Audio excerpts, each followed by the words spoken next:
and solve it. The rest is you just need to compute the integral. But for most of the equations, you cannot do that. And that's why, well, that's a special, very special case when it's possible.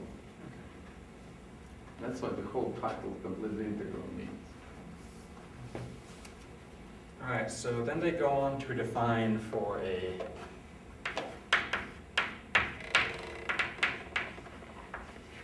given P in Rn, I believe. Yes.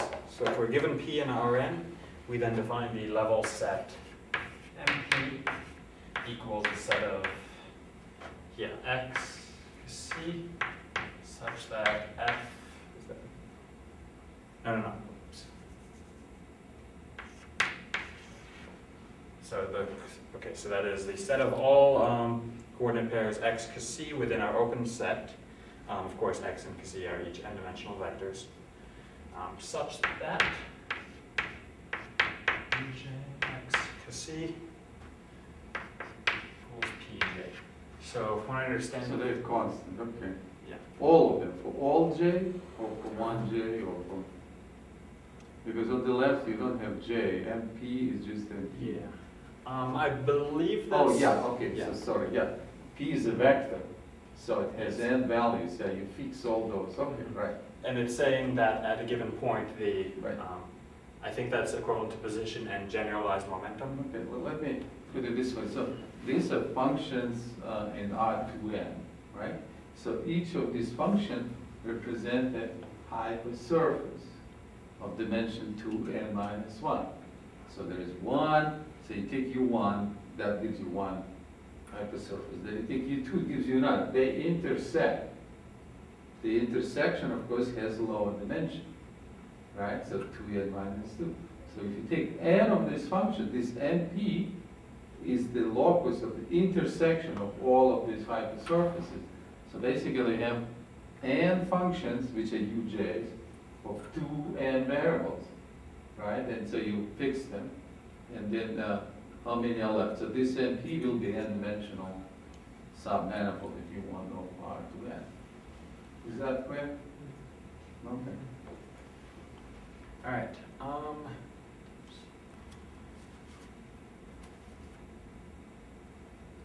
Think of it this way, like just a very simplistic example. So P are constants, P are fixed, right? And so suppose that, well, you could express C, because there are n equations, there are n variables. Look at C to be independent variables. No, dependent variables, and X independent. Then you could use that to express C as a function of X and P. And that gives you, well, a graph. That gives you basically an n-dimensional surface. Okay. All right.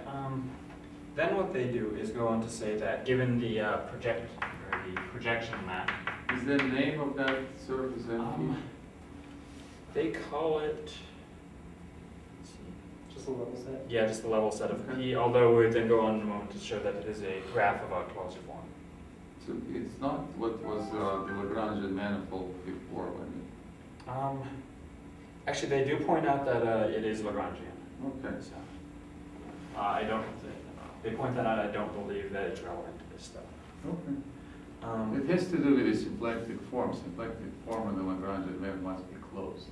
All right. So yeah, they then point out that given the projection map, that they call it the generic hypothesis. So I assume this.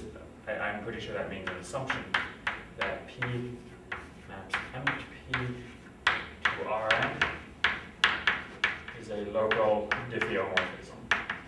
Basically, what it means is that these equations are solvable locally. You can just solve it. So in other words, the corresponding Jacobian is not equal to 0.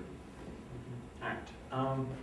And then with that, actually, I guess that might use the Lagrangian fact. They then show that, say that MP is the graph of a closed form. Is it a one form? Yeah. Of a closed one form P. And I forget which Greek letter that is. That's C, capital. Okay, capital C. Right. So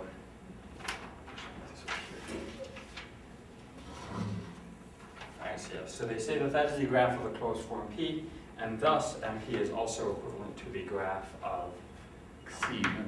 or Kc, sorry. Graph of, yeah.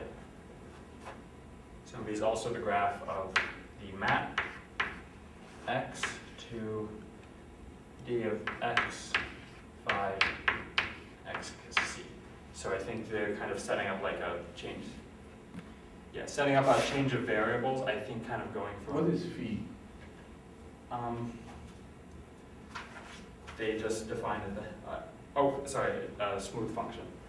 Just additive or specific function? Or there exists some function phi. There exists Yeah, phi. there exists some phi. Well, if you have a closed form, then it will have that form. It's d of some function. Yeah. So there exists a smooth function that gives us that form.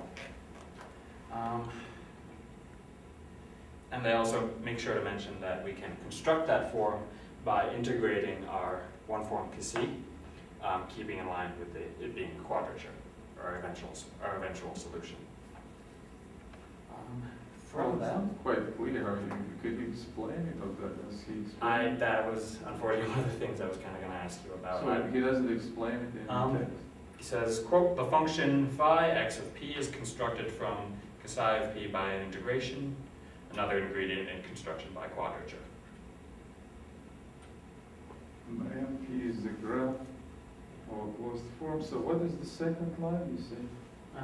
Did you put all these quotes? Yeah, sorry. So there exists so given that Kc is the graph of closed form, then there exists a smooth function phi such that MP is the graph of the map x to dx. So MP is the graph of that, okay. Yes. Alright. So from that, they then define a few maps between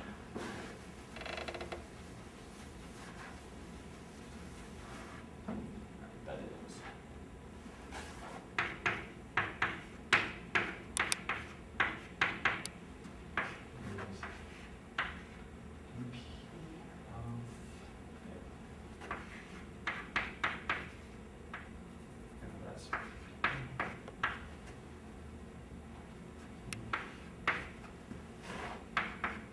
What is this?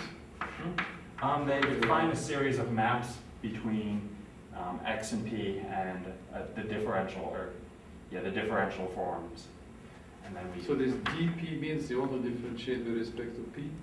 I believe so, yes. Okay. And then,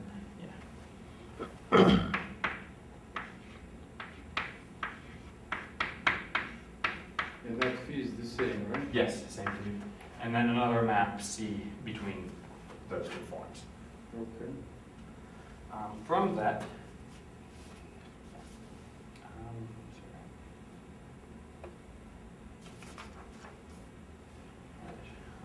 they then say that F2 is then equivalent to